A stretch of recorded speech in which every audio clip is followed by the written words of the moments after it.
All right, let's skip over this diplomatic revolution. You got your fill in the blank there. Just read over it.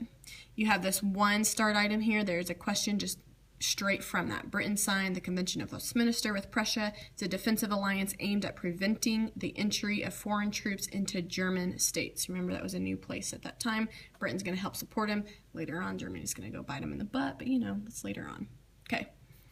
Going on, origins of American Revolution and 7 Years' War. 7 Years' War, also known as French and Indian War. Here, it's known as French and Indian War in the U.S., 7 Years' War over in Europe. You got Frederick II of Prussia, who invades Saxony, okay? I got this chart over here. Prussia invades Saxony. France, Austria, and Saxony form an alliance against Prussia. France, Austria, and Russia here, okay? Sweden, Russia, and the smaller German states join this alliance. So you got all these listed there. Britain is going to furnish financial aid to Prussia. William Pitt the Elder, a couple things you need to know about him. He's a British Secretary of State and future Prime Minister. He also is noted for saying that he influenced this war over there in what would become the U.S. and that he won without even being over here. Long story. He sees conflict as a way to divert French resources and attention from the colonies. He's a British, of course, so he's thinking, I can finally win against the French here. France and Britain don't ever get along, you know this. He's going to send 40,000 troops against France into Canada. France is unable to protect the holdings. Skip all this part.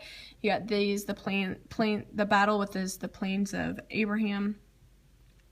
You got the Treaty of Paris, which ends this war. England and France over control of North America.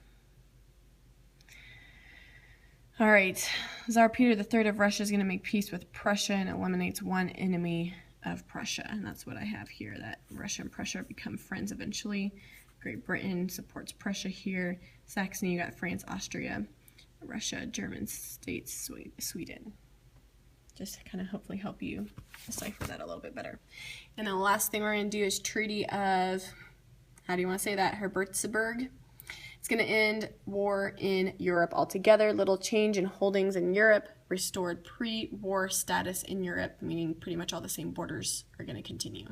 You got financial burdens, of course, of the wars that had effect on all the countries. It costs lots of money to go to war.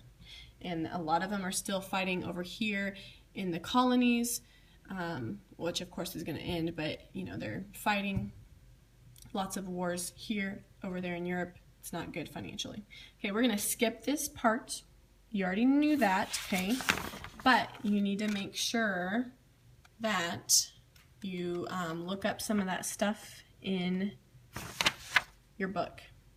If you look up some of these things in your book, some of the answers to this stuff here, I'll just have a surprise for you, okay? So the next part of the class, use this time to look this stuff up, double check you have everything highlighted. Hopefully you've paused throughout the YouTube video to make sure that you have everything starred that you needed to be starred, and you have a little bit of time now to work on the last parts of your notes, okay?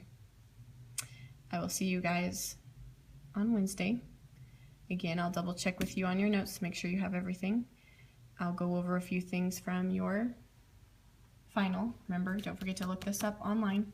Ask the sub if you're wanting to do that, okay? And we'll see you later. Bye.